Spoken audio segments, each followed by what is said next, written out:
I'm just multitasking, I'm sorry.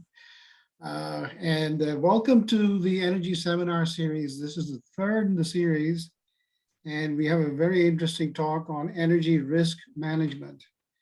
And those of you who have been in the business, you know risk is a very important issue that one has to deal with. There are risks due to weather, there are risks due to customer, there are risks due to customer usage. And of course, the regulatory environment always presents a source of risk too. So we are really fortunate to have somebody with a big background in this area, Chris Eshleman. And Chris, of course, is somebody who's very near and dear to the Energy Systems program. He's a former graduated about 8 years ago, but he has talked a few times in this seminar series. He had worked at Pacific Gas and Electric in this risk area, in fact, in PG&E's day-ahead scheduling.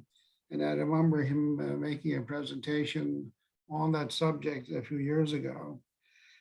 Today, he's with East Bay Community Energy, which I suppose is in the Bay Area. And he's been there for a few years now. And he will be talking about how do you manage these risks, because it really affects pricing, it affects generation access. So Chris, without further ado, you're on. You can share the screen and get your slides going. Sounds good. Thank you for that intro. Alrighty. It's crazy to think that it was 8 years ago that I graduated. So it seems like only yesterday. Okay, so yeah, talk's going to be on energy risk management. I should say it's a subsection of energy risk management because there's a lot of risks that a company has to keep in mind when procuring power and managing power. But we'll go through some of them, and I'll go through the subsection there. Alrighty, let's hop in.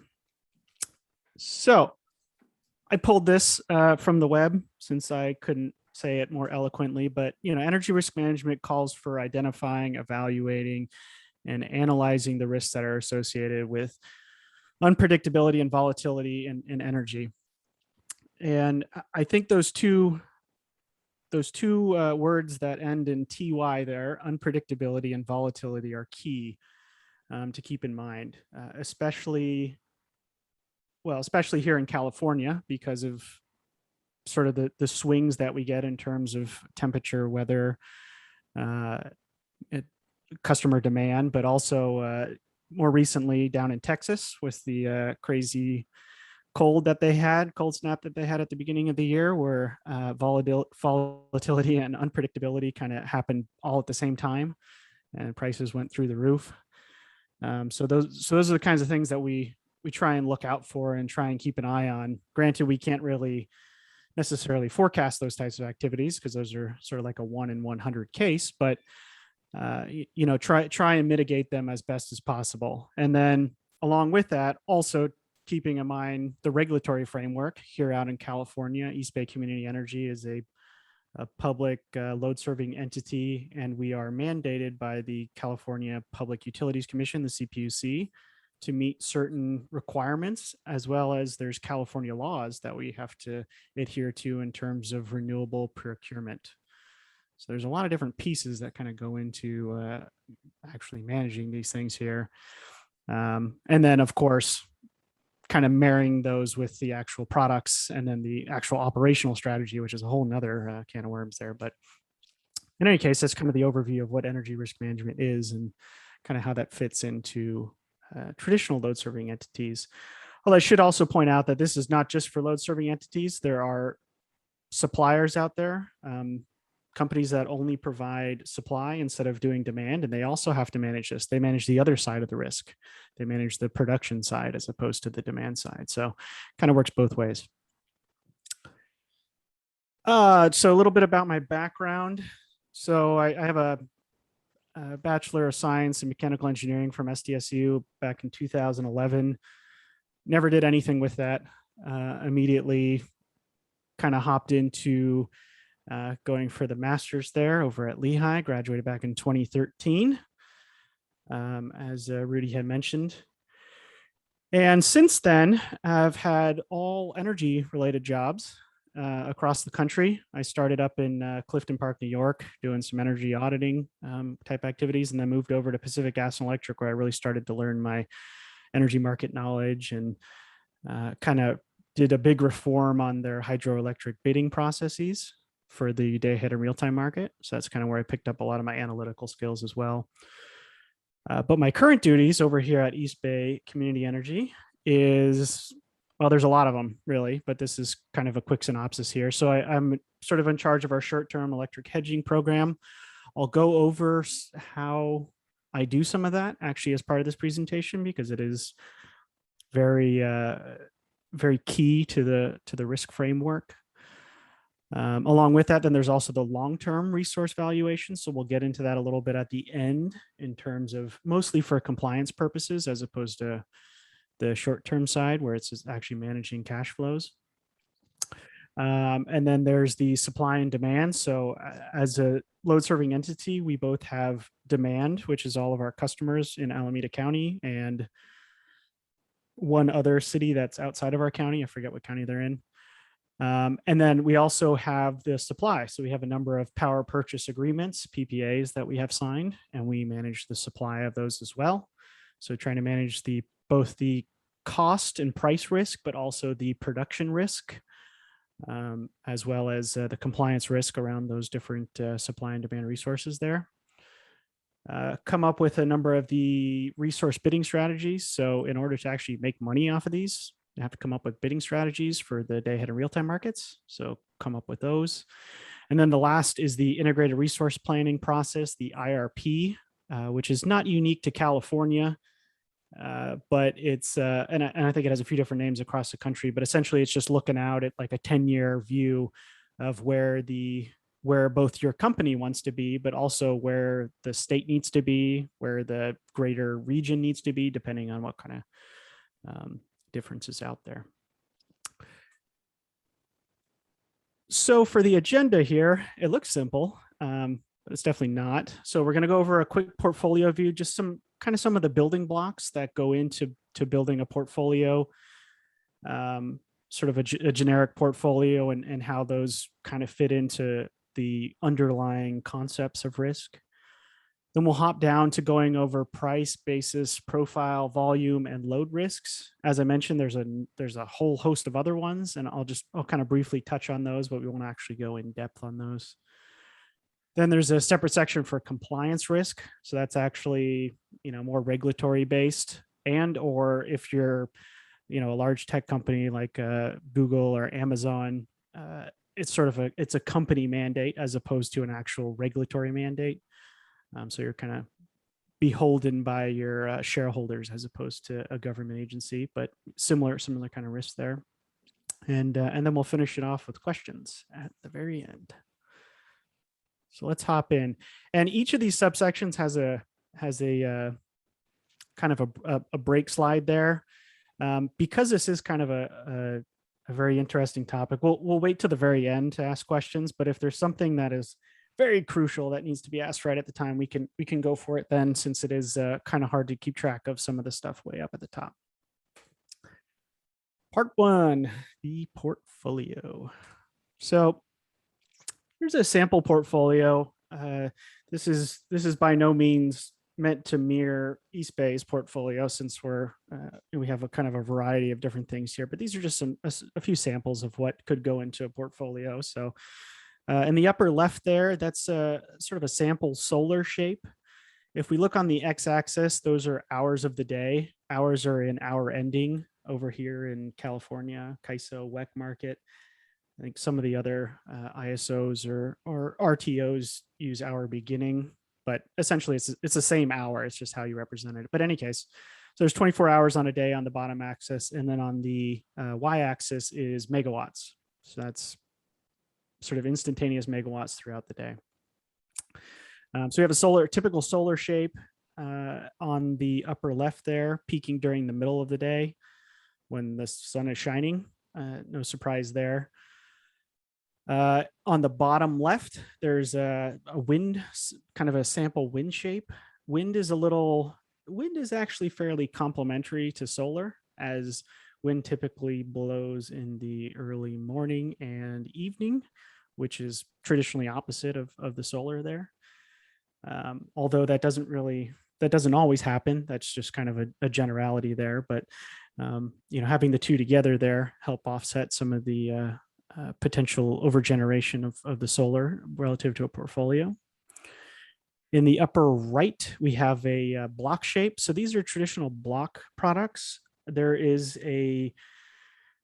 are two different types of block products. There's heavy load and light load.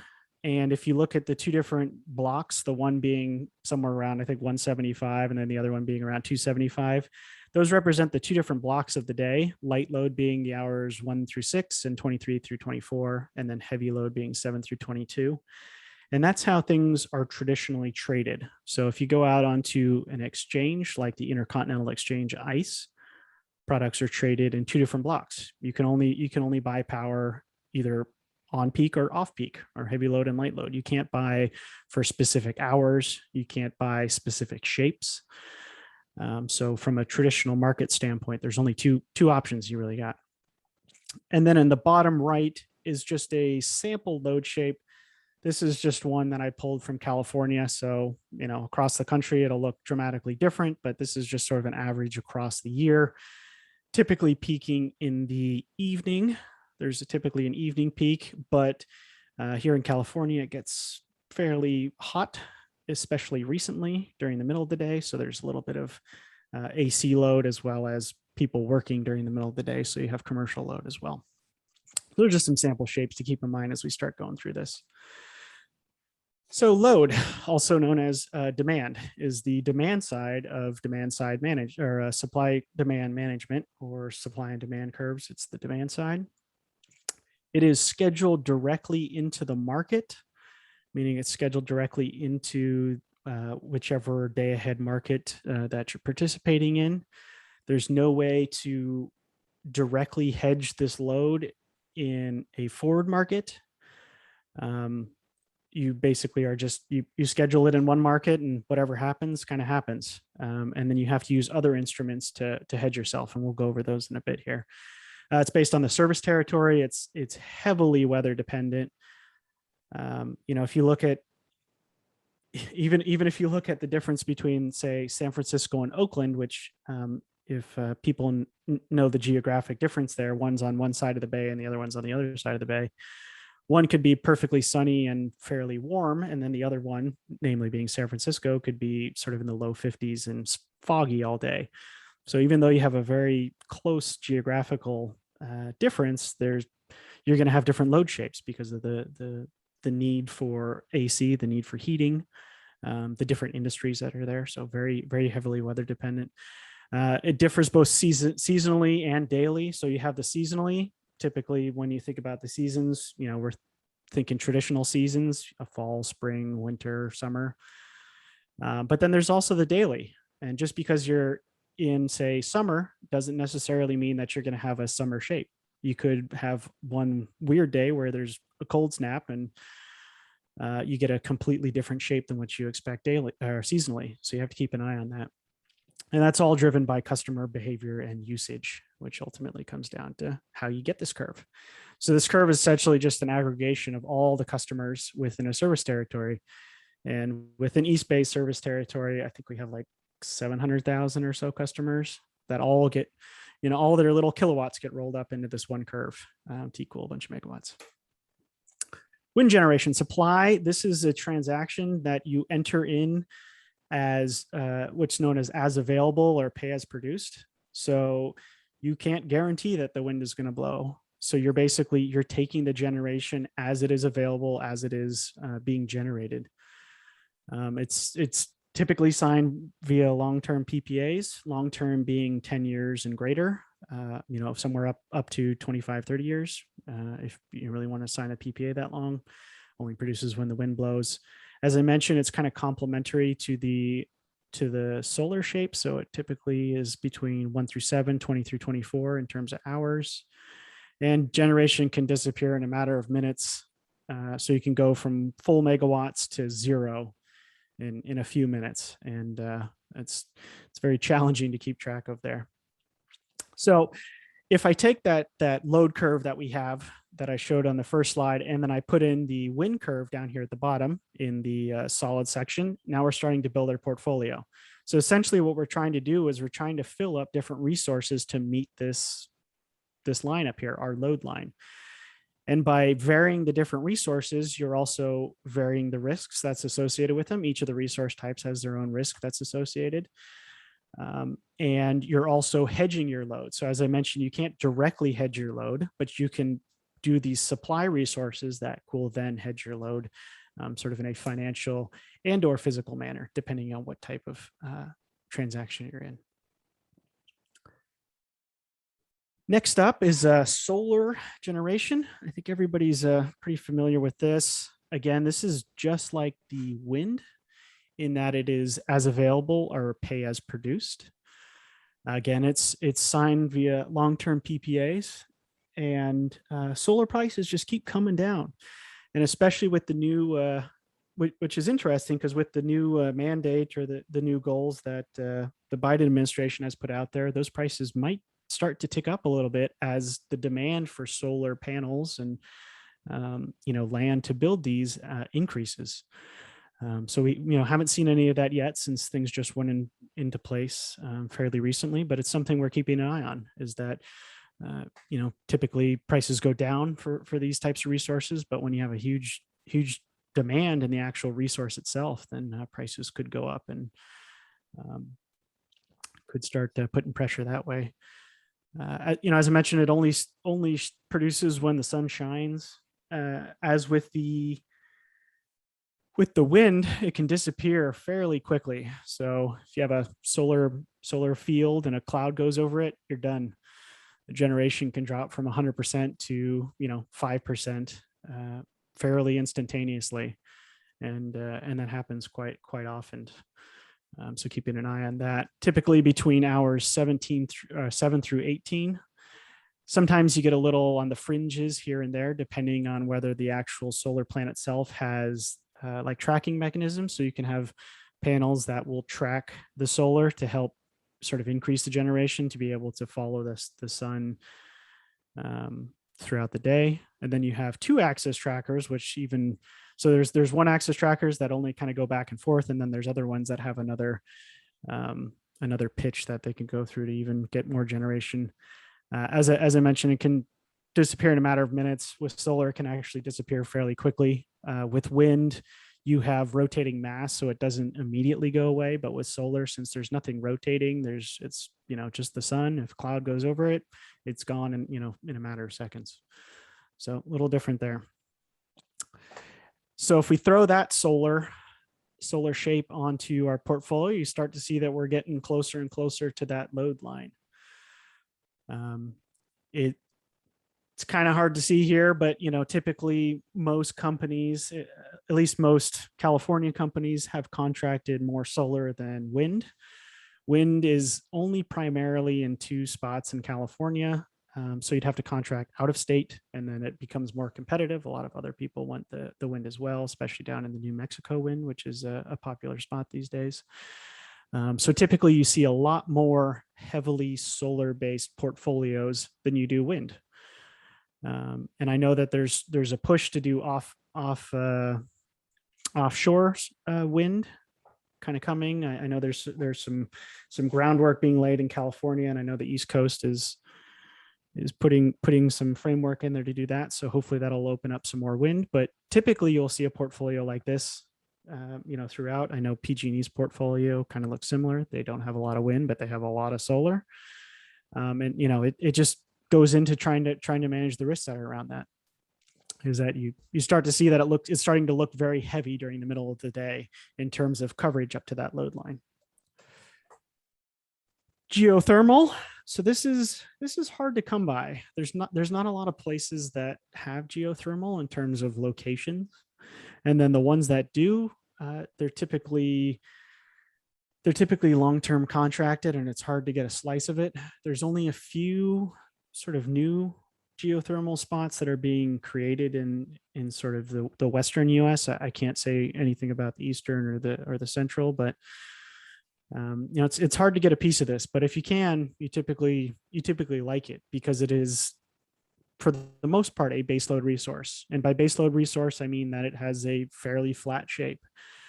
It doesn't necessarily have the same shape all year round.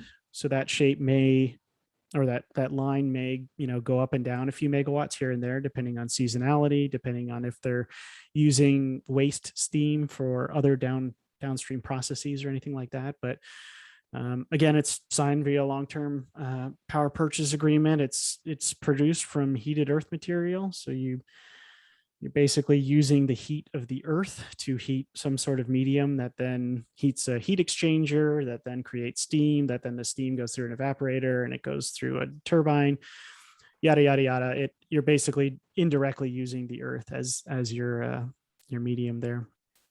And as I mentioned, it has small seasonal variabilities. So it's fairly consistent. So when you're planning, when you're thinking about long-term planning, or you're thinking about the risks that are associated with the actual production of this resource, it's very small because there's very little variability. The only variability you'll probably ever see is when the resource has to go down for plant maintenance. So if you throw that on, it's interesting when I first started looking at these types of charts. You throw on something that's a static 50 megawatts, and it's kind of hard to see that it actually is a static 50 megawatts because you have a solar shape that's pushing up the different colors. But suffice it to say that geothermal does not actually differ in terms of megawatts over the day. That's just the way it looks, and it always got me when I had to look at it. So again, we're starting to build. We're keep building these different pieces here. Each of these products has their different risks. We'll get down to the pricing risk. You'll see how it really starts to kind of get baked in here. Last one is the fixed price transactions, also called blocks, as I mentioned. So these are transactions that have fixed priced, fixed quantity, and you can get these either via a traded marketplace. As I mentioned, ICE, the Intercontinental Exchange, you can actually go out there and place bids on on a platform, a trading platform, kind of like a stock market exchange. And or you can actually just go directly to counterparties. So I can call up like Shell or NextEra, two big players in the market, and say, hey, I need 50 megawatts for calendar year 2024. How much is it? What can we do for that? So you can either do things which is known as the market, or you can go do things which is bilaterally being between two counterparties.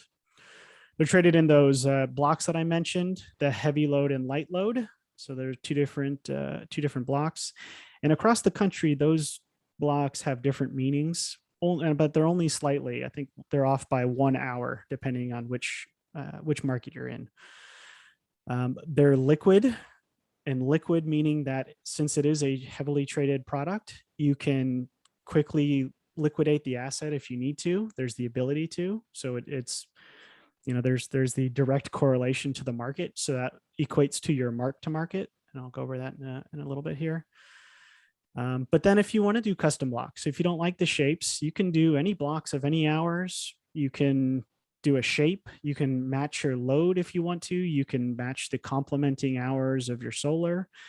You can pretty much do anything which could help lower your overall risk, whether your coverage risk, your volumetric risk, or your pricing risk, depending on how your view of the market. And we just started getting into this at ESE over here, coming up with custom shapes to really kind of dial in our portfolio. And then once those are created, they're also often referred to as firmed and shaped. So if you've ever heard the term firmed and shaped products, it's basically meaning that whoever is the firmed and shaping entity is taking a variety of resources underlying that don't necessarily have that shape on their own, but they're putting the different resources together to create a shape that the other counterparty is requesting. So if we go ahead and throw on that example block there for the one that I just showed there, you can see now we're starting to really get a diverse-ish portfolio. So we have 4 different types of resources. Each of them has their own risks associated with them, whether it be pricing risk, volumetric risk, production risk. But typically, at least I know what our company does and what our kind of mandates are. We don't necessarily need to fill up to that load line. We don't have to go all the way up to that line with long-term resources or even short-term resources. So then it comes into, well, what do you do? How do you actually bridge that gap?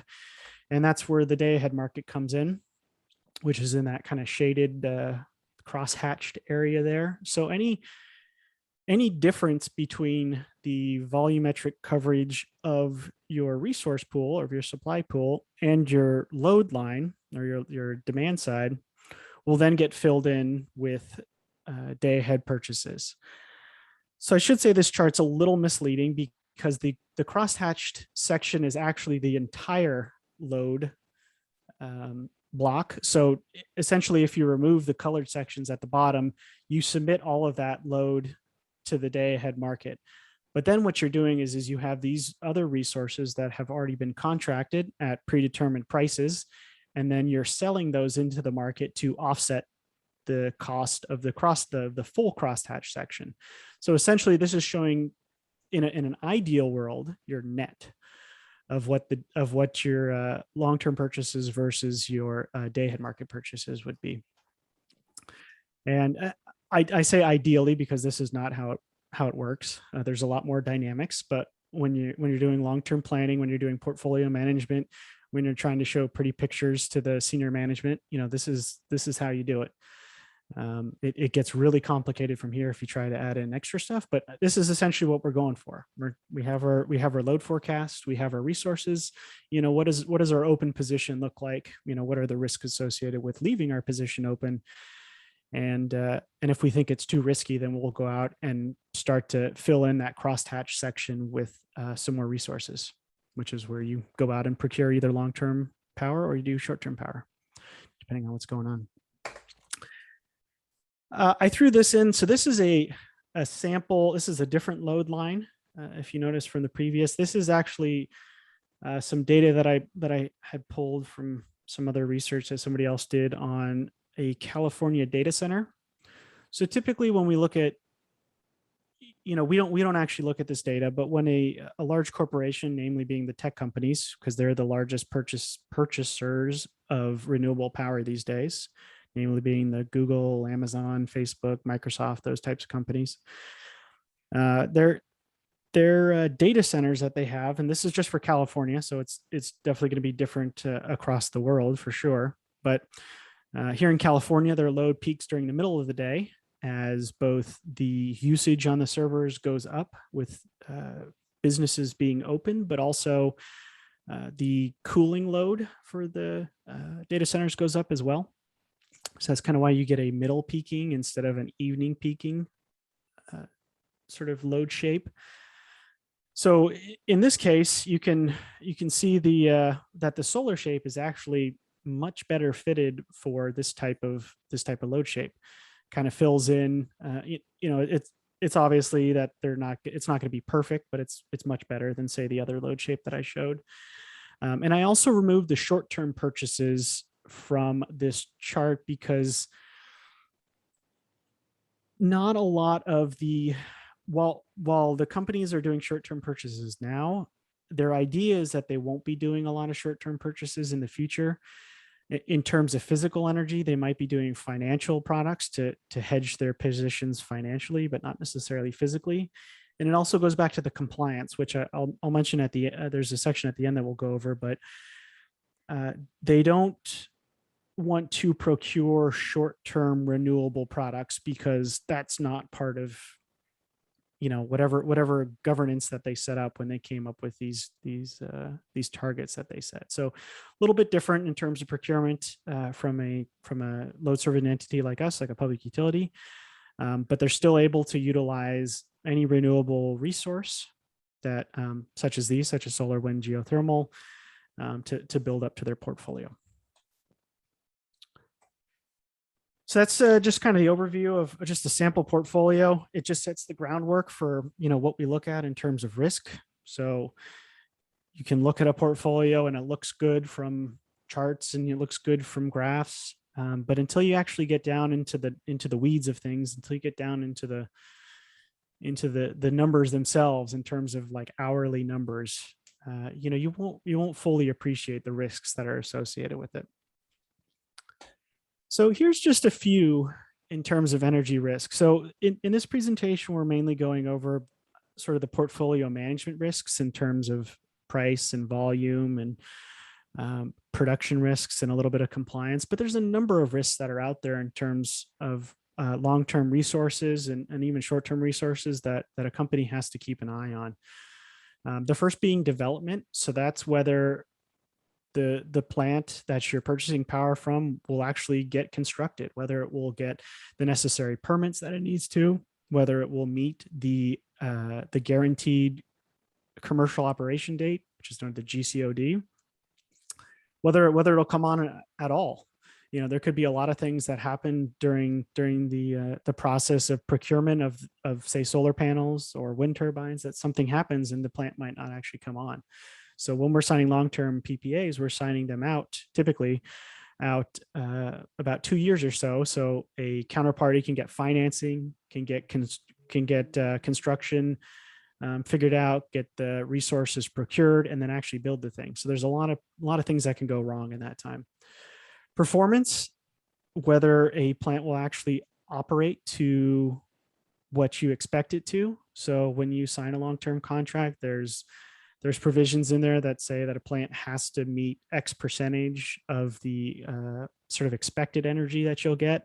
Otherwise, they could go into default and the contract could be terminated. So there's that. Volume, this goes for both a hedging perspective, but also a compliance perspective if the plant doesn't produce what it said it was supposed to. So, we're planning out 20 years for these plants. I don't think anybody can safely say that they know exactly how much generation a solar facility will be able to generate 20 years from now. So, you have to plan around that and have some sort of idea of the unpredictability of that. Profile, this goes to the shapes of it. So in the previous, in the portfolio section, we went over the different sort of traditional shapes or the expected shapes. Those don't always happen. There's a lot of variability there. So we have to keep in mind for the shape with respect to our load. Basis, this one is the physical difference between where the generator is located and where the load you're serving is. So here we're serving power in Alameda County. Alameda County, let's just call it Oakland, if people know where Oakland is. We're buying solar from down south near Los Angeles. So there's a big physical difference between that. And along with that, you have a basis difference, which essentially is there's different losses between the generation that occurs in Los Angeles and then meeting our load here in Oakland, as well as there's congestion, and we'll go over that in a little bit, that can occur. So basis is the physical difference that then gets translated to a pricing difference of how much you get paid or pay, depending on what it is. Credit, this just goes to whether a buyer or a seller can stay solvent. Essentially, how good are their books? Do they have a lot of reserves in terms of their financial positions to be able to handle increases, decreases in price? Balancing risk, that just goes to the deviations. So, you say you expect 100 megawatts to generate of a solar facility, but it only generates 80. There's sort of the balancing risk between the different markets that you'll have to keep an eye on to understand the financials there.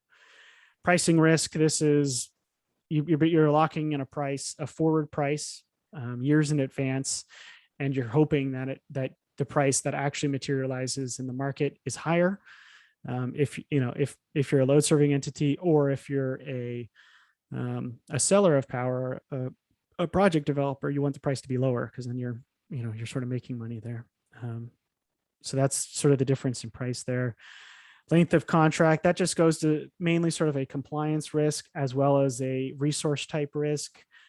We typically want the projects to kind of be staggered. You don't want them all to have the same length so that they all roll off or start at the exact same time. That's a lot of megawatts to put on and a lot of megawatts to take off all at once. And there's specific risks associated with that. Change in law, this one's a big one. I don't even want to touch it in talking in this presentation, but I had to put it in here. There's lots of potential changes in law that could come about after you sign a project. So, you know, we sign a project with the assumption that the current law is what's going to happen, but we all know that that's not the way things work, especially here in California. The laws in terms of renewable power change fairly frequently. So there's all change in law there. Compliance comes down to, are you meeting the utility commission goals? Are you meeting the state mandates? Are you meeting your own internal board requirements? So just because the state has a percentage doesn't mean that that's actually what you're going for. Like here at East Bay, our renewable goal is 5% above what the state mandate is. So we even have more stricter goals than what the state is requiring. And then lastly, force majeure. That basically just comes in case of an act or event of God that's outside of the control of a facility occurs. So out here, we have a lot of wildfires.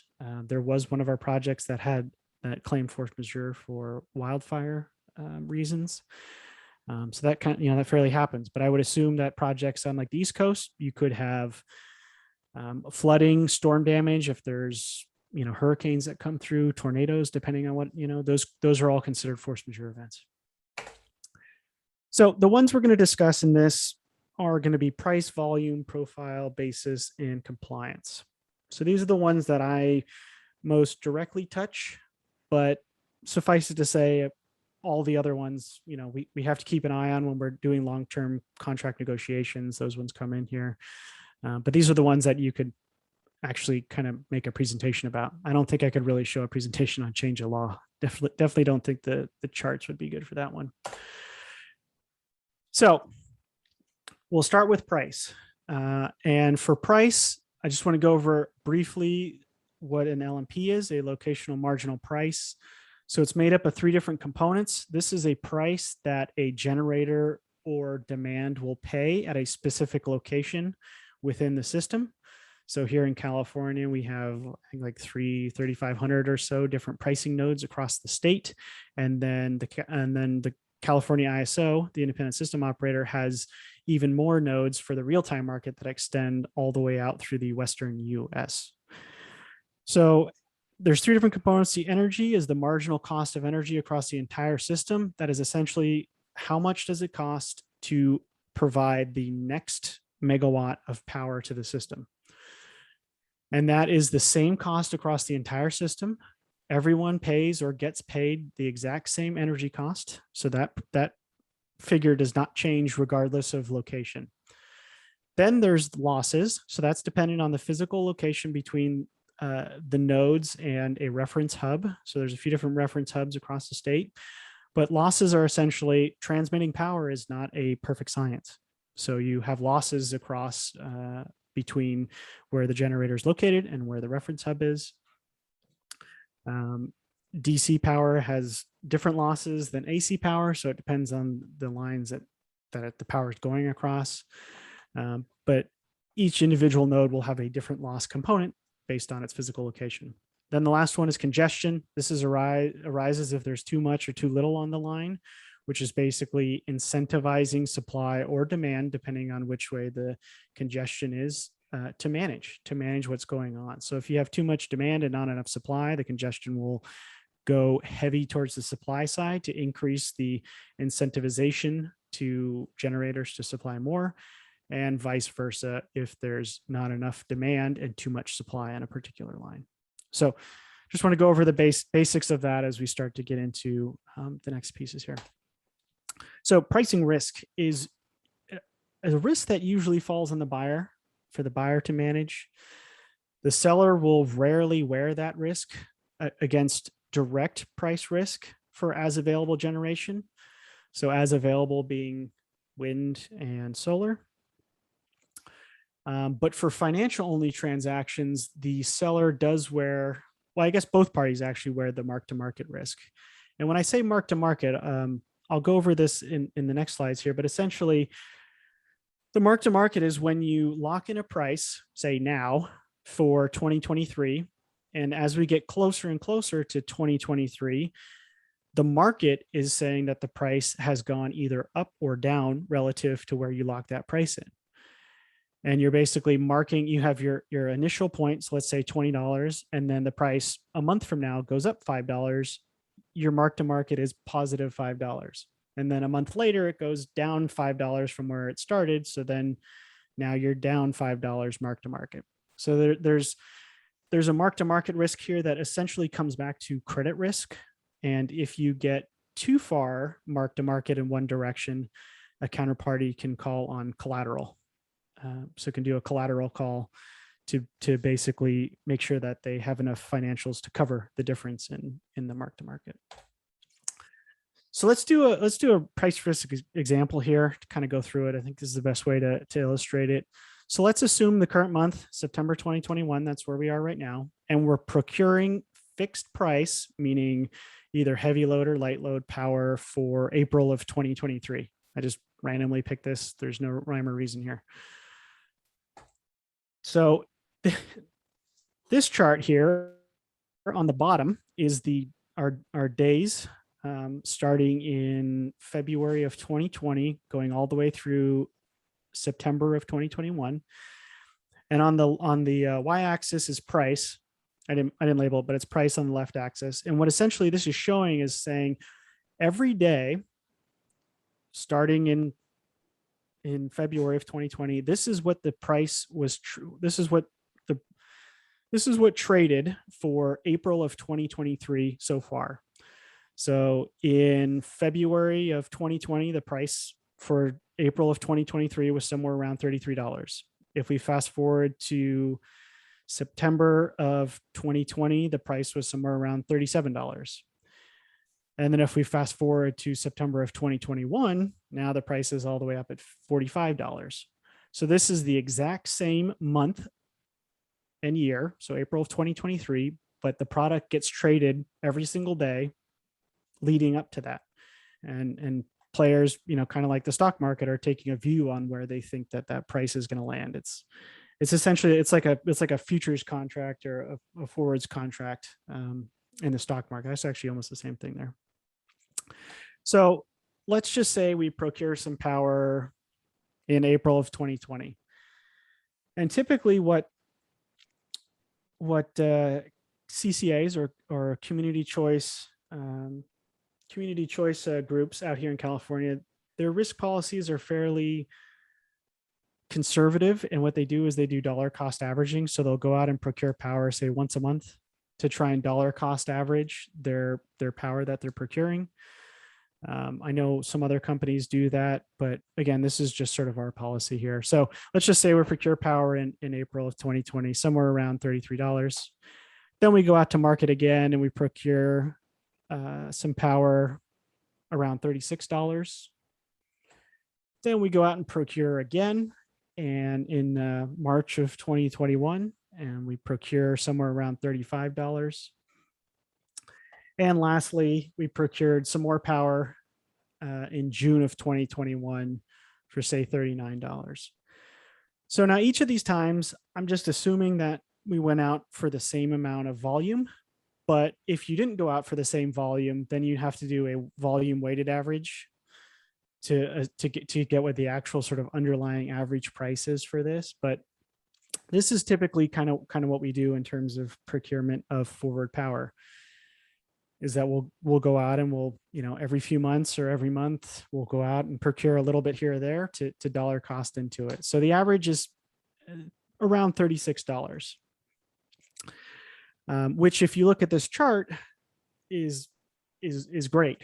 The price as of September of 2021 is somewhere around $45. So you're already positive mark to market around $9, which is pretty good. Now this isn't to say that this is exactly how prices are going to go when you get to April of 2023, because I can guarantee you that's not how it's going to be. But this is what the market is showing right now, and this is the best information that you have. So we averaged in at, call it $36. Now, come April 2023, this data is based on simulation since we haven't actually gotten to April of 2023. But the way I will set up these graphs, and you'll see multiple charts that are like this. So we got prices on the left side, hours on the bottom. There's a thick solid line here in the middle, and that's showing the average price, what's known as the mean solution, or the P50, the 50th percentile of the simulations. And then the two bands on the outside in the same color are the P5 on the bottom and then the P95. So that's saying there's a 5% probability that prices will be below the bottom line and 95% probability that they'll be below the top line. And this is just a statistical way to represent where we think prices will be and how we can get a better understanding of what the future will actually look like. I threw in the average lines here. So these straight lines across are the average for the 5, 50, and 95 different lines here across the day.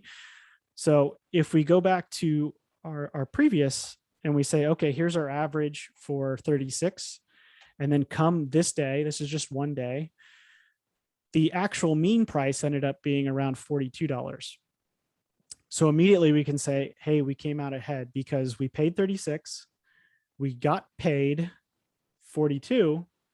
There you go. We kind of already made that. But when from a risk perspective, we have to look at, well, what's our P5 and P95 solution? Because that's a possibility that could happen. So if we look at our P5 solution, it comes in somewhere around 30, or I think 32 is what I looked at. So that would mean that we actually lose a little bit of money, but not a lot. It's not huge. It's not like the prices came in at 0 and we paid 36. That'd be a huge premium. But essentially, the difference between that 5 solution and what we pay is what we generally refer to as our risk premium. So there's a premium that you have to pay to secure power in advance, to get that coupon to say, I got it, and I don't have to worry about it. And that's part of managing. You have to manage your cash flow because you're going to be paying into these risk premiums. You also have to manage the different outcomes of potential prices here. For us, having prices go high doesn't necessarily mean a good thing. And I say that because we're also putting demand into the market. So when prices go high for supply, they also go high for demand, which is, they cancel out in some respects, but anyways. So what happens next in this example here? So financial transactions, it's only a financial instrument where you're basically just saying, here's one price, here's another. You either pay or get paid. There's no further process in terms of power actually has to flow, anything like that. For physical transactions, anything that actually has physical power behind it, which is what we procure physical power, not financial power. It actually gets scheduled into the day ahead market, and then it actually will directly, get put onto the grid. So it's actually generating. And load serving entities book the difference between the forward paid and then the day ahead market revenue. That day ahead market revenue could be positive or it could be negative. And that's just a risk that we have to manage. It's something that we use long-term simulation platforms to help inform us of where we think prices will go, and just keep an eye on things. So this is, basically what I do at least once a week, perhaps more, as I keep an eye on, well, where are we relative to what we paid forward? Where do we think the day ahead market is going to go in 2023? And then if we think it's going to go outside of our favor, maybe we'll pick up some more power, or maybe we won't. It's all part of the decisions there. So how successful? Here's the numbers. The forward cost was 37.50. The day ahead revenue was 43.33, very specific. So our net benefit was about $6 a megawatt. And for this specific trade, that $6 a megawatt, if you have, say, 500 megawatts for 24 hours, it starts to add up pretty quick. So just because there's only a few dollars here and there in terms of megawatts, it gets multiplied by how big your load is, how much supply you have. So it adds up pretty quick. So this was a successful hedge. Needless to say that they're not all successful. Don't think everybody's making money out there, because while we're making, while this hedge is making money on, say, our side, the other side is, technically losing money, or foregoing money, I should say, because they weren't able to book a higher cost. So there's always a winner and loser in terms of this equation. So if we look at forward prices, and this is something that, when managing risk, you really have to get a sort of a good grasp around. This is actually, so this is representative of the German market. So this is not California, but I thought that the graph was pretty good here. So these are the different forward terms. This was back in January of 2020 that this chart was created. And each of the months on the bottom is a different forward look. So as I mentioned, we were looking at, say, April 2023. So back in January of 2020, whoever was doing this analysis was looking forward about a year. And then on the left side is the implied volatility of those different tenors. So when you look at, so when you're in January and you're looking at, say, May, which is only a few months away, the implied volatility of that term is very high. And the reason it's very high is because as you start to lead up to that month, you don't have very good information, and the market is just generally trending where the overall market is going. But as you start to get closer, load forecasts start to get better. You start to have a better dial in of what the weather's going to, actually be. You have a better idea of any outages that are going to be on the system in terms of transmission, generation. You have an idea of any new resources that are going to come online. So as you start to get closer and closer, prices start to fluctuate relative to where they were. And they start to get closer and closer to where, actuality is probably going to happen. And so the closer you are to that, the closer the implied volatility is. And if we start to look down here at the very bottom line for, say, the calendar year of 2021, or even the calendar year of 21 and 22, it has fairly low volatility because no one knows what the heck's going to happen in 2022. It's 2 years away. You can say that whatever's happening current may carry forward. Although I think most people would say that one pandemic happened, that probably shouldn't get carried forward in terms of volatility for the next 10 years, because we're not going to have a pandemic every year. So there's certain things that don't get carried forward. But when you start to see weather phenomenon, when you start to see grid constraints, when you start to see things that really drive prices in one direction or another, those start to get carried forward. But on the whole, the volatility itself actually stays pretty low. So this is where you capitalize in terms of actually procuring power. So if I was to go out and try and get the lowest volatility power for our customers, I'd say, hey, maybe I'll go out and procure power for, say, 2023, 2024, 2025, a few years out, because there's going to be very low volatility. Prices haven't caught up to where the nearer terms are, and you can get kind of your best value, for what's out there. So it's basically just saying the closer and closer you get to the time, the implied volatility starts to go up. This is kind of a crazy spaghetti chart here, but I'll explain it real quick. So on the bottom is months of the year starting in 2018 going all the way to 2040. And then as you go up, I didn't actually include this, but these are basically prices. These are forward prices for power. So this is what we look at when we're looking at long-term planning, when we're doing our integrated resource planning process, when we're trying to determine whether we want to buy a particular solar facility or wind facility or something like that. We have to know what value it is, what the net present value of that generation, say 20 years from now, is. So this is what we look at. This is actually the exact same pricing hub. So this is NP15, which is it's one of the three trading hubs in California system.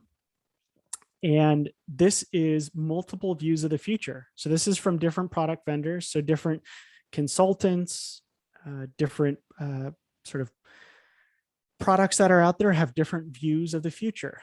So you can see that across everybody's different view, you get a pretty wide range of prices.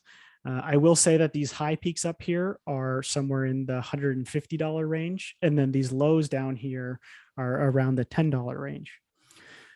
So across the different people's views of the future, you get a pretty wide variety. So when we look at evaluating a resource, we have to look at multiple different possibilities of the future to know where we think price, because we have no idea where prices are going to be. If you choose one specific solution, you're going to be wrong, but if you're able to choose multiple solutions, then you'll probably be a little less wrong if you are able to capture highs, lows, kind of mids here and there. So, as you start to get out further, essentially, if we're looking in, say, the 2040 range, it's basically saying no one has any idea where prices are going to be. They could be low, they could be high, they could be left, they could be right. No one really knows, but this is a risk that we have to, that we're basically agreeing to when we sign long-term contracts. We don't know what the future is going to be based on this wide variety of future curves and future price potentials. We think the project is still going to be positive in terms of cash flow. We're not 100% guaranteed, but that's something that we as a buyer has to wear. We wear that risk. And this also goes back to the tenor risk. Maybe we don't want to sign a 20-year contract because we think prices look too crazy in 2040. Maybe we only want to do like a 10-year because they look a little tighter in terms of, kind of the cohesiveness between the different curves there. So this is just a lot of stuff that we look at when we're looking at forward prices, price risk, those kinds of things. I'll quickly go into basis risk. Basis risk, as I mentioned, is the difference in the pricing node versus of where an asset or a contracted settlement is, and then the load that is being served. So this is a physical difference, but then also a transmission-based difference. So even if you have two resources that are located essentially, and we'll call it essentially because they could be like a few miles away, but essentially in like the same physical location, but they're attached to two different transmission lines, there still could be a basis difference between the two because of the transmission system that it has to go through. So that's kind of a crazy concept, but in any case, forward prices are only traded at liquid hubs. They're not traded at specific resource nodes. So basis is something that you have to simulate. It's something that you have to look at, with a grain of salt a little bit. So this is basis charts that I pulled between NP15, that hub that I mentioned, and where East Bay's load settles at. We settle at the Pacific Gas and Electric DLAP, which is a default load aggregation point. Essentially, is just everybody in the service territory gets aggregated together and there's sort of a pseudo point. But essentially this is saying that in some years and in some months, the basis has been crazy. Prices, when you see these black lines hovering right around zero, that means that there's good correlation between NP15 and DLAP. When you see these high spikes, it means that there's not good correlation and that you could be subject to risk. You could be subject to pricing risk. And that's just, something we have to keep an eye on there. I'm going to start to speed up a little bit. This is the 2 days in a row here. If we look at the DLAP and NP15 that I mentioned, our load settles at DLAP and we get paid at NP15. So all of our forward contracts get paid, essentially immediately getting paid a little bit less than our DLAP. Ideally, we want projects to settle at this DLAP point, but people rarely do that because there's a lot of risk for them. So they settle at the more liquid trading hub down here. So essentially we're immediately trying to figure out, what this difference is between these two different prices, and that's basis risk.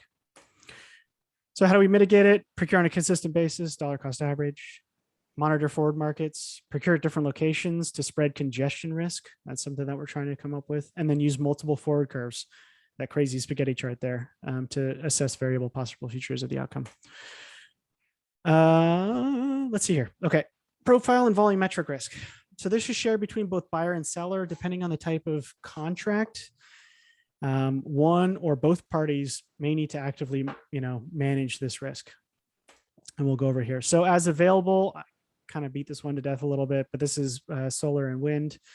The profile risk is solely on the buyer. The volume risk is actually on the seller because there's provisions in the contract that say they have to generate X amount minimum at a minimum, and then the pricing risk is solely on the buyer because they locked in a price into signing, and then you have to, wear whatever the forward costs are. So this is a sample of the diurnal shapes of solar. So basically what this is saying is this is what a typical solar shape looks like in these different months of the year. So each one of these lines is a different month of the year, and it's averaged across the month. So there's some months where you get significantly less generation than you would in other months. So you can't just say, here's a solar shape, use it for a whole year. No, you have to say, here's a solar shape. I got to look at every single different month of the year to know what's going on. Along with that, here is a daily look at the uncertainty of a solar facility. So this is a simulated uncertainty. So for this particular day, which is in spring, the generation is expected to be the heavy solid line in the middle here, the mean solution, but it could fall from a P5 to a P95 bands on the top and bottom here. So that's something we have to keep track of daily even. There's a lot of uncertainty there. Here is a sample for wind, the diurnal shape for each month of the year averaged. It gets it's a little crazier than the solar one. Solar still maintains its shape, just, kind of up and down. Wind goes all over the place. Wind typically doesn't blow during the hot months. And that's just, heating of the earth and reduced winds, et cetera. And then here's the daily variability. So I mentioned wind is crazy. This, like, your generation could be 0 or it could be full, but most likely it'll probably be somewhere in between. And that's just something, we keep an eye on. Profile firmed and shaped. So this is firmed and shaped over a 12-month period. So each one of these on the bottom is a month, and you're basically firming up generation. So instead of getting the uncertainty like this, the potential uncertainty here, you're essentially locking in this mean solution in a firmed and shaped product, which is pretty awesome if you ask me. Profile risk is on both parties because you need to manage it with your portfolio, but they need to manage it to make sure that they meet it. The volume risk is solely on the seller because they need to make sure that they meet what they have contractually obligated. And then the price risk is, it's on the buyer. As I mentioned, most pricing risk is on the buyer because of locking in prices. Around the clock firmed, don't see this too often, but essentially this is smoothing over the diurnal generation across an entire year. So again, 12 months on the bottom. Instead of following the diurnal shape, which is this solid line here, you're basically just saying, I want like a base load product across the year. And then, most of the profile volume risk is on the seller and the price risk is on the buyer. So sellers typically don't do this. Load uncertainty.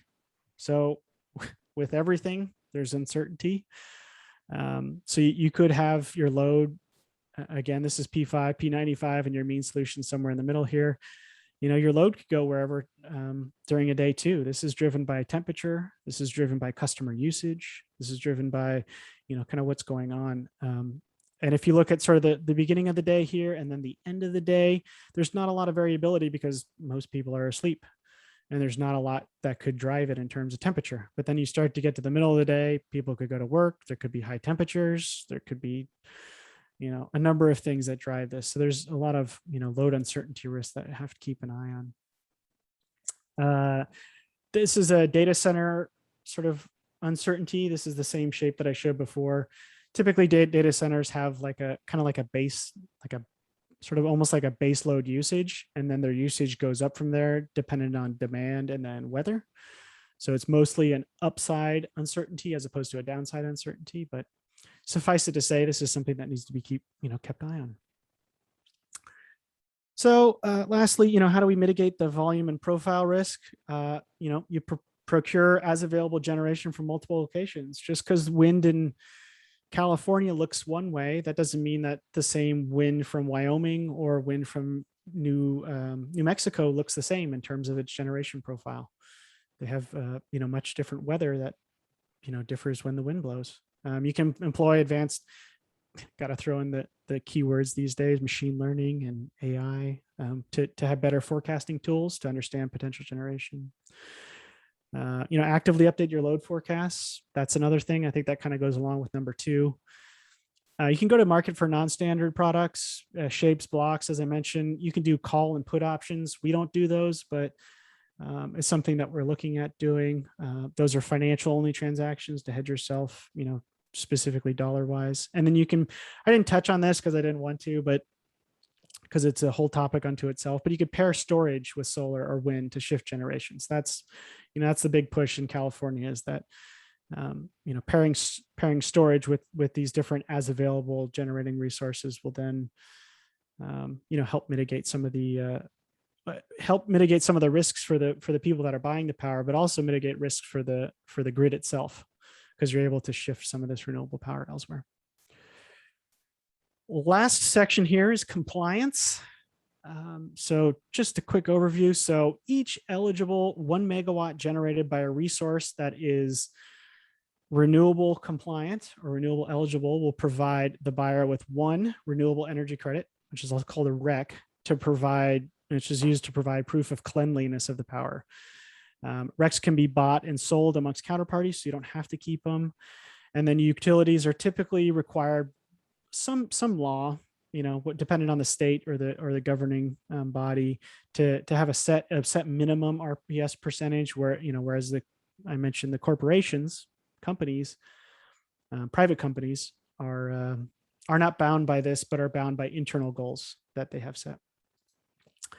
So when looking at the integrated resource plan, sort of a long-term percentage, this is what we're looking at here. So this is actually percentage, sorry, it didn't come out here, but this is percentage of renewable content of a portfolio. So this is basically saying by 2030, this portfolio is 65% renewable content. So 65% of the generation from the portfolio is renewable. And it steps up as you go to 2030. There's different sort of intermediary targets along the way. But essentially, this is how you could build a portfolio to reach that target in 2030.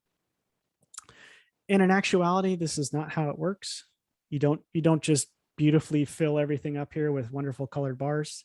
There's a lot of uncertainty, as I mentioned, that you can't just, you can plan for a mean solution off of those uncertainty charts that I showed you to reach this, but in actuality, this is not how it's going to happen. Because of once you get there, weather changes, prices change, projects don't come online, a number of things.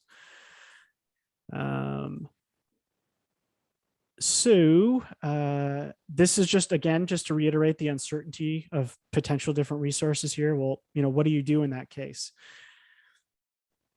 So you fill it up with this new thing, which is short-term RECs. So I mentioned that you can buy and sell RECs, renewable energy credits. So that's what a short, a load serving entity like us does, is we'll generate as much as we can from the resources that we have contracted. But if we fall short of our targets, we will shore them up with short-term REC purchases. So that's basically saying this piece of our power here was what's called brown power. It's power that comes off of the grid.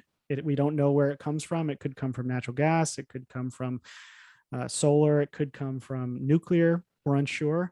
But what we'll do is we'll buy renewable energy credits that will then turn this piece of the power into green. It's kind of a weird concept, but essentially you're attaching a renewable coupon to a non-renewable power to make it renewable. It's a crazy concept, I know, but this is typically what a portfolio looks like. You have to have some sort of short-term procurement to keep you going to meet your targets. And in this instance, this coming back to our portfolio here, this is 65%. So this in this case, this whole section here is 65%. But as I mentioned, this fixed piece down here is not renewable. It's brown power. So we actually have to remove that from our portfolio because it's not renewable content. It's unknown. So then it really drops us down to here, and then we start to get into the, say, 40% or 30% range. So then we have to buy those short-term RECs to reach that 65%. So there's another team member on my team that manages our renewable content and our renewable projections and everything. And he's trying to manage, this aspect is the difference between what we have procured volumetrically to meet our load, but then also our compliance. So there's a whole different piece there. So if you're trying to get 100% RPS across a day, let's just say if you're trying to do it just across one day, this is what a portfolio could look like to reach that. So it's heavy solar, heavy wind, and not really heavy geothermal, but it's heavy during the middle of the day. And what you're doing is you're any generation that's above this line, you're banking those RECs and you're spreading them across the sides here to create, you're essentially pseudo filling in these blocks on the side here. Now, if you wanted to do coincident 100% RPS, meaning that every single hour of the day that has generation generated a REC instead of, banking and spreading across, this is how over procured you could have to be. You'd have to way over procure your position to ensure that there's plenty of coverage on these shoulder hours to make yourself 100% 24/7 coincident. And this is where most of the CCAs in California are ultimately going, is they're going towards this 24/7 coincident RPS goal, but it's going to take us a few years to get there because it's very hard to manage. Utilities can ensure compliance through compliance period. So that's more than 1 year. You can spread your compliance over, say, 3 years, which corporations can't. They typically have a yearly goal and can't bank those RECs. Some corporations won't accept these short-term RECs to cover positions, which makes it a little bit more difficult for them. They just have to over procure. State penalty, there's a big penalty from state mandates if you don't meet compliance. So you definitely want to make sure you're there. And then, compliance really ensures that procurement is guided towards renewables. We're trying to make the world a greener future, at least from power. We can't do it in other industries, but we can help drive it towards renewable power. So how do you mitigate it? I think I've gone over these. I don't need to go over them, but they're very similar to all the other ones. You just have to keep an eye on things. You have to manage it appropriately, use tools to keep an eye on things. So to quickly recap, we went over the portfolio view of the different pieces. We went over the main 5 different types of risks, specifically from volume and price. And then we went over our compliance risk, which is the last piece. So I will end it there so that we have a solid 15 minutes of questions. Yes, thank you very much. Excellent. A lot of material. So as far as Q&A, as is practiced, I'd like to have the students take first dibs at questions. And so students, you could voice your question. Please remember to unmute your phone before you talk. Or you can go on the chat line, and between Susan and I, we'll parse through the questions and bring it up to the panel, to Chris. Yeah, there are 2 questions in the chat. I can answer those ones real quick first. Okay, go for it. Yep. So the first one, has working from home changed the demand curve? Yes, it has. During the height of COVID, we saw somewhere between like a 9% drop in our load, give or take. That was both because industry was shut down and people were working from home. As we start to go forward, it's changed the look of the curve in terms of, visually for sure. It's a little less, it's less during the middle of the day than it had been because there's not a lot of office buildings that are, heavily being used, that kind of thing. But largely as a whole, it hasn't really changed things terribly much. Most of the load that we have is based on industry. And once the industries get going, industries, offices, corporations, companies, that kind of thing, then the changes, the working from home really doesn't change too much. And then also would, an improved US system, transmission system, east to west, allow, solar to be shared. And actually one of the other talks I gave was about the energy imbalance market, which is a Western US concept. That's what they're trying to do. They're trying to share resources amongst the Western US. Across the country, that's a little bit challenging, especially with ERCOT, who doesn't like to share their power, which, obviously got them in trouble a little bit there. But as part of the infrastructure plan, I don't know if it's necessarily part of the one that the Biden administration recently put out, but there are plans to create backbone transmission lines that will connect these different balancing authorities that are across the US. So at least they have some sort of lifeline if something happens that they can draw upon the one next to it. And, there'll be limited capacity. They won't be able to do everything, but it'll help share some of those resources across for sure. Excellent questions. Great answer, Chris. Thank you. They've also talked about a north-south corridor for capturing all the wind from the Midwest. Does that play a role in the infrastructure rebuild?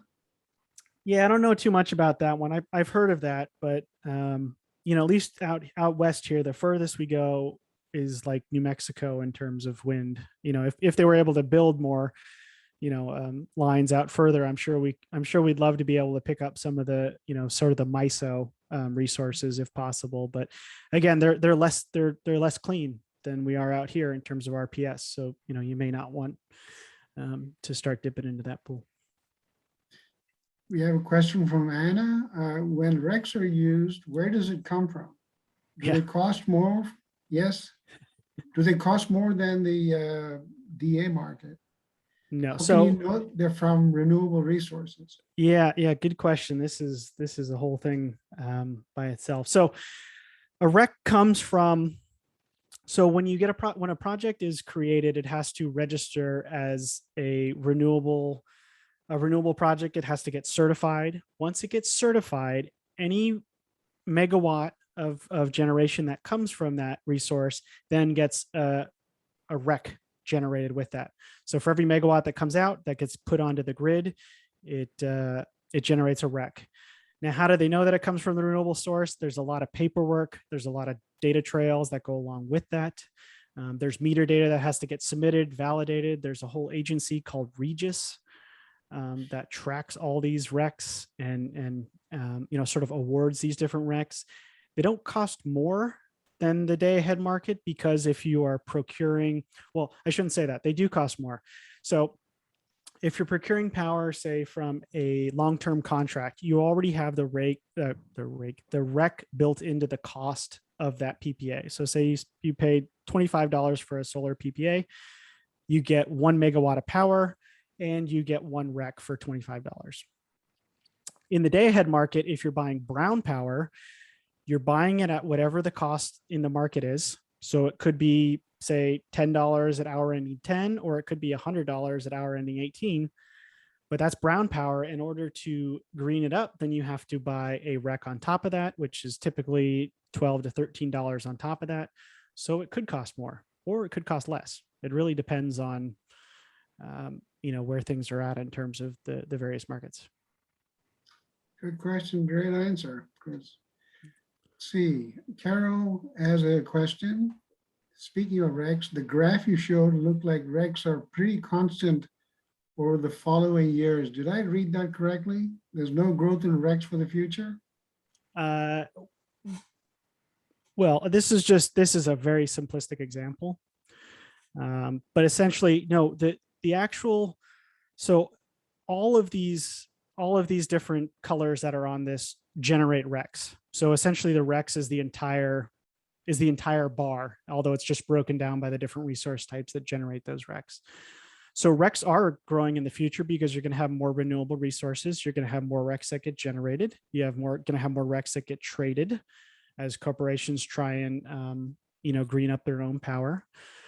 But essentially this is just a very sort of simplistic look to say, this is the mandate. The mandate is 60% or 65% by 2030 for the state of California here in terms of renewable procurement. So this is kind of a mix that you could use to get there. But RECs are growing. There will be a lot more of them in the future, especially as we start to march closer and closer to 100%. Which, I'm sure that law is only just a hop and a skip away. I have a question related to that, Chris. You mentioned about you can buy a coupon if you're not sure when you buy brown power, if it's brown power, to kind of brush up your credentials, you can buy a coupon. Now, does that renewable energy, is there a requirement, at least in California, that it has to be generated in California, or could it be anywhere in the world? No. So yeah, good question. I should have elaborated on that. Yeah, there's different categories of renewable. There's portfolio content categories. There's 1, 2, and 3, and those are basically different types of resources, where they are generated, what type of resource they are, kind of a few different other things. But yes, in order to count for what we typically refer to as our RPS compliance, which is portfolio content category 1, they have to be generated in California by a renewable resource that is certified. So essentially what we're doing is we're buying the coupon portion of that energy from whoever generated that power. If, say they don't need the green attribute, they don't need the REC for anything, we can buy that from them. Okay. And then we get to say that our power is green because it was already generated. It was generated in the state. It was certified. It was counted. And we're basically just trading the green portion of that to our corporation, so we can say our power is greener because we're adding on this extra coupon to the brown power. It's a very strange concept, I know, Yeah. but that's how it works. It's a lot of back and forth with the green attributes. So, Anna, if you don't mind asking this question, because I don't quite understand it, Anna, please go ahead and ask this question. Yeah, I just want to make sure. So you're not necessarily using green energy, you're using brown energy and then paying money to say that the brown energy is green? For part of our portfolio, yes. So it's only the portion of our portfolio that isn't covered by the green resources that we have contracted. So in those cases, we still have to cover our load. So those get the power comes from the day ahead market, and then we're just greening up, or we're buying this extra attribute for the power that comes from the day ahead market. So it's only for that small, well, it depends on the month, but for that portion of our portfolio. So yes, you're just using brown energy and claiming it to be green. Correct, because we're buying the attribute from somebody else that doesn't need it. Where does that money go? Well, so that money goes to whoever generated the power. So say you have a generator, a solar facility in well, wherever, somewhere in California, let's call it Los Angeles, that doesn't need the REC, doesn't need the green attribute for their own compliance.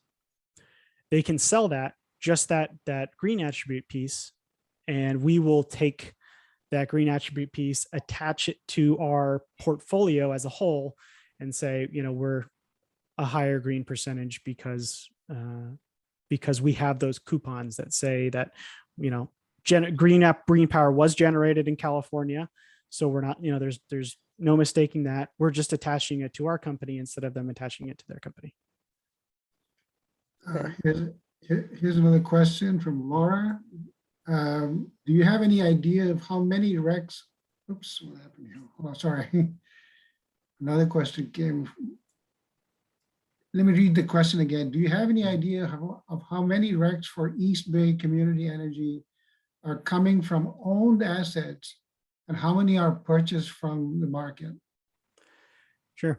I don't have ballpark figures, but we only have 2 resources online right now.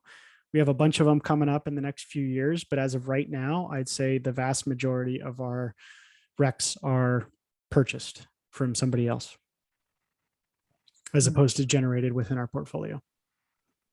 So do you have an idea, Chris, about the ratio? Or, I don't know, maybe 80%. Okay. Somewhere in there, 85 maybe. Question from Sarah. Are there non-certified RECs, or do all RECs have to be green and certified? Yes, so Green E certification is a certification on top of the PCC 1 certification.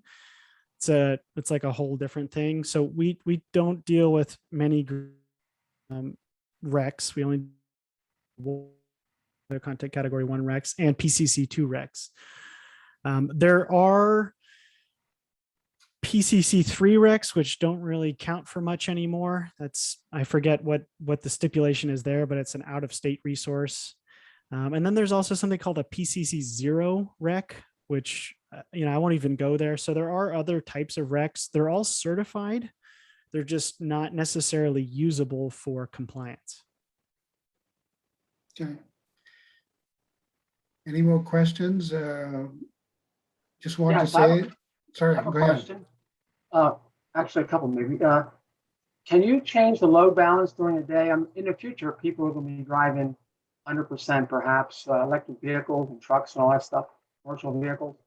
The load balancing you could change by making them all recharge their, well, they could recharge during the day rather than at night, but maybe that might be hard to do. You can affect the load balancing in the future, right? That would help, wouldn't it?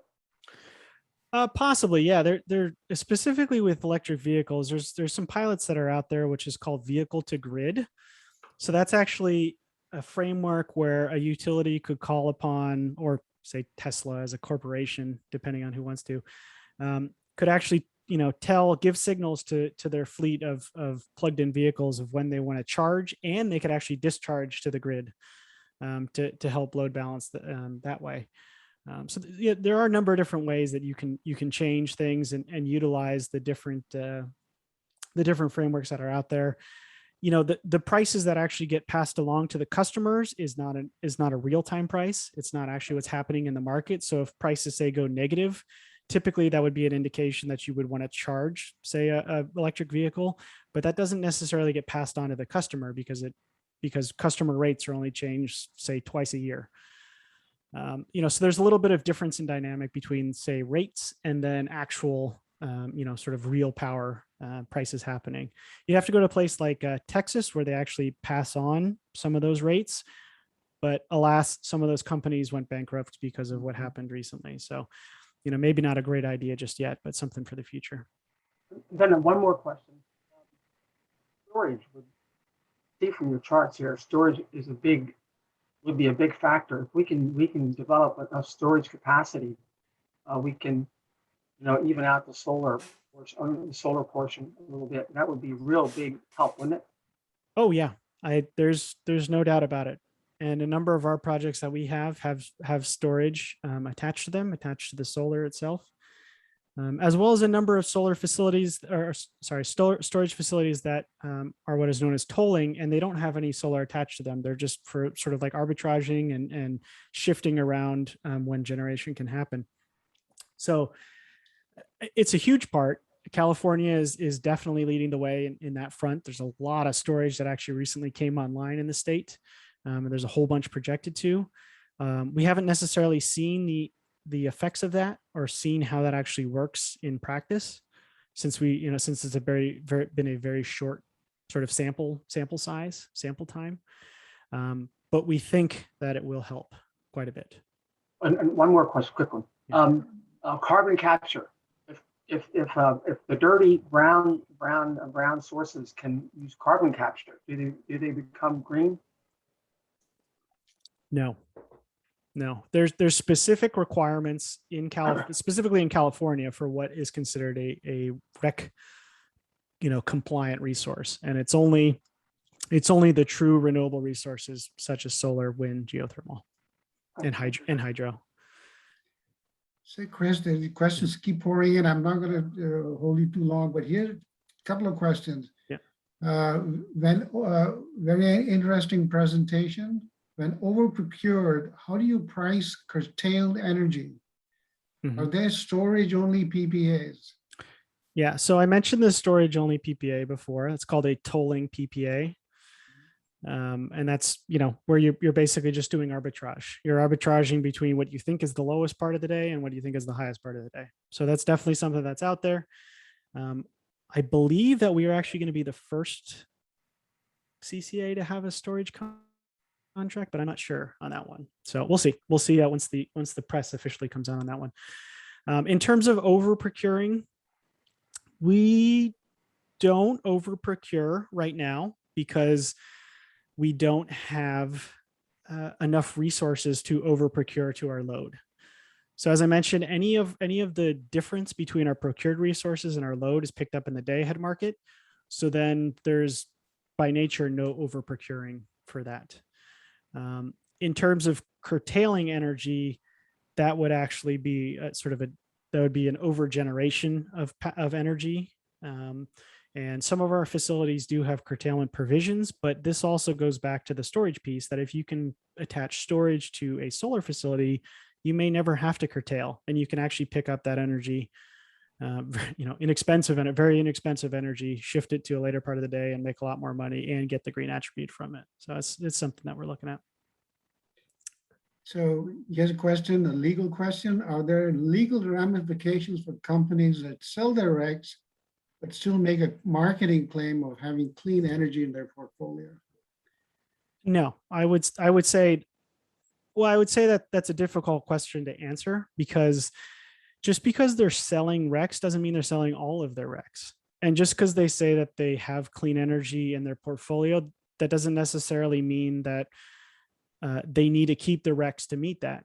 If a company says, hey, we only need to be 10% renewable compliant, but 100% of their portfolio is renewable, they could sell 90% of the RECs and still meet what they said. Okay. So it's all in the wording. And Joe Clark answered the question in his comment here. This is, we're running into overtime, Chris, but we don't want to hold you any longer. I'm okay. But thank you very much. It really makes me proud that you're a former graduate. We just want to advertise 2 weeks from now. We will have the next in the seminar series, the fourth one. This will be on fleet-wide monitoring of energy assets. A good friend of mine, Clint Carter from Luminant Energy out of Texas, will be presenting. Thank you all, and thank you for attending, and thank you, Chris, for your wonderful presentation. And for the students, I will have the recording on Google Drive, so in the next day or so. Again, thanks a lot, everybody. Perfect. Thanks all. Good afternoon.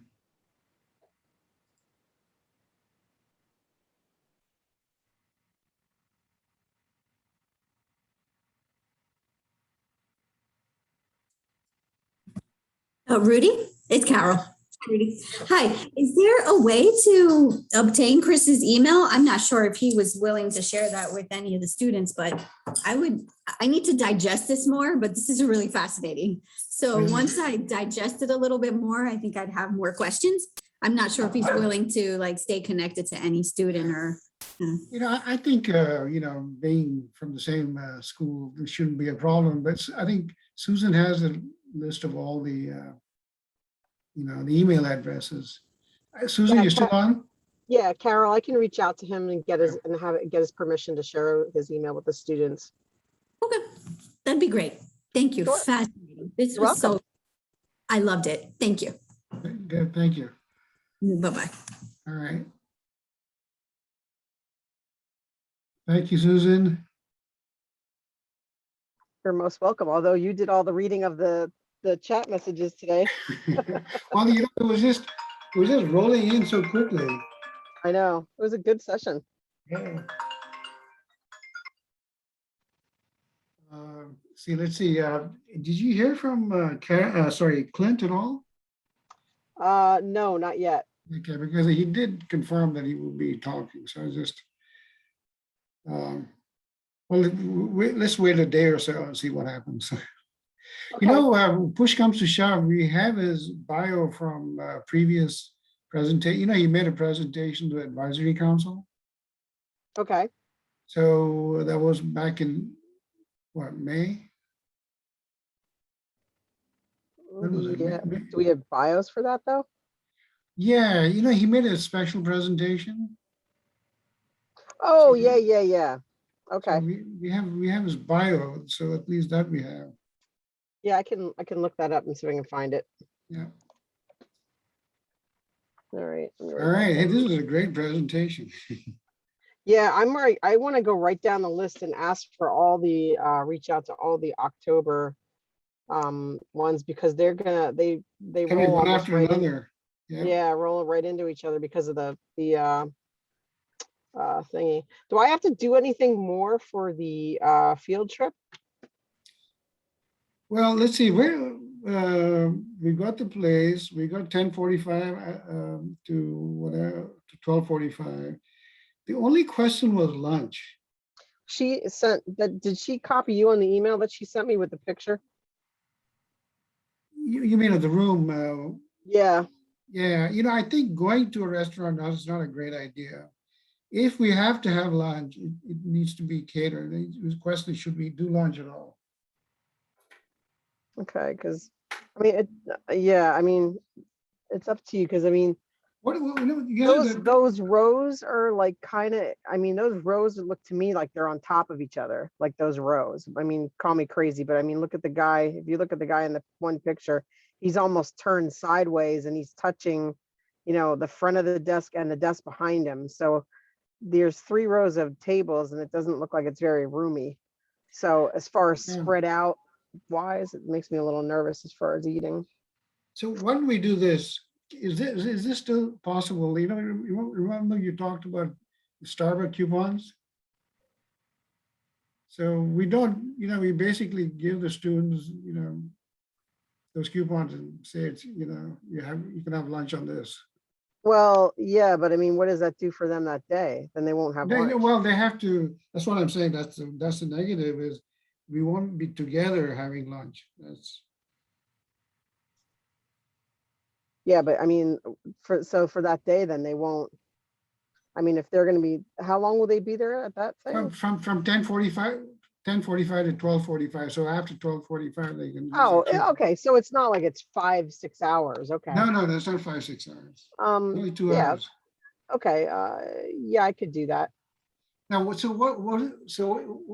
you say it was like a $5 coupon? Is that what you were saying before? No, before that's what you wanted to do a $5 thank you for coming to Yeah, for right. the industry people checking out the ESE program from PP&L. That's what you had originally wanted to do. You wanted to do $5 Starbucks thingies. Yeah. So, what is $5 too cheap, or is it okay? I mean, $5 from Starbucks is going to get you a coffee. Yeah, $5 doesn't get you much these days. Yeah. Um, I mean, well, is so it really the- necessary to like provide? I mean, it's a field trip for your class. I mean, you don't usually buy them lunch for class. I mean, to me, it's just like a different class. well, that mean- was the other option. Just forget about lunch and just say thanks or. And I checked off that I would be there, but I certainly don't have to go. It's just as long as somebody is taking pictures. If they're allowed to take pictures, or at least one group picture outside the facility or whatever. Yeah. Yeah, we can. Yeah, I'll do that. I'll take care of that. Okay. Or maybe you have one of the students delegated to take care of that. So, You could send Jesus along with you. Oh, you know what? What's her name? Kelly. She does pictures for, when we do board meetings there. Oh, good. Okay. Yeah, that's cool. Just make sure she, and then did you see my email about, that was awesome about that you're getting to meet Logan today for his interview. I think his name is John. Is it John? But he goes by Logan. I think Logan might be, I think Logan might be a middle. It's one of those situations Yeah. where I couldn't find his name under Logan, and then I was like, oh, okay, that's why. Or no, his application was under John Whitall, and then I went to look for it. I couldn't find it, so I looked under his last name, and then it came up Logan, and then I noticed his middle name's Logan. Yeah. But anyway, I was sending you the I don't know what you're, because he's still technically a level 4. Maybe we should have made this one a level 3, because Jesus is going to be helping you with like the TA kind of stuff, right? Yeah. But I was also going to say that if Logan already has Drupal knowledge, maybe we can task him Yeah. with that That's stuff really, instead of Jesus, and have Jesus more for you for your Yes, classes. that's what I was and thinking stuff. about too. But I didn't get his resume. Yeah, you were included when I sent it to you. It's a PDF. When did you send that? Oh, I'm sorry. Yes, you did. You're right. Yeah. Okay. All right. So I need to run to I can the class. oh, I okay. have to run to the because I have a 2:30 Zoom Oh, geez. and yeah, 2:30 Zoom, yeah. Let me just see Okay. what's the- This guy Chris was really knocked the ball out of the park. Yeah, I know it's funny. It's like, Andy wanted a more technical thing. And then he wasn't at the one today, which I thought was a really good and technical Yeah, thing. Let me see. Skills. no, but this is really important stuff too. I mean, this guy is really sharp. Okay, so John or Logan does have a lot of, this is the one that's multi-language. He does have a lot of background in like familiar with Python, SolidWorks, AutoCAD, Oh, really? Granite, PVQ, and SAM solar software. I don't even know what that is. Oh, yes, really? He knows yeah, Sam? yeah. And then it says skills and language proficiency. This is the one who's fluent in Swedish, Spanish, and English. Energy, sustainability, Microsoft Office, MATLAB, MATLAB, Arduino. Arduino. Okay, thank This you. guy's damn good. Okay, so there you go. And familiar, yeah, and then the rest, those are like the skills and proficiencies, yeah. He knows Sam. That's a cool product. Cool. Well, now you Yeah. have some talking points. Hmm. Okay, well, I'll let you go. I just wanted a quick check to see if I could see like anything that was like Drupal. I think you're absolutely right. I think this guy can be doing a lot of the technical stuff. Yeah, and then we could have Jesus do more of the The grunt stuff. yeah, well, no, not the grunt stuff. No, not grunt, because he's too smart for that. But like your TA kind of Oh, stuff, like TA stuff stuff, with yeah. the stuff helping you out with your courses and stuff.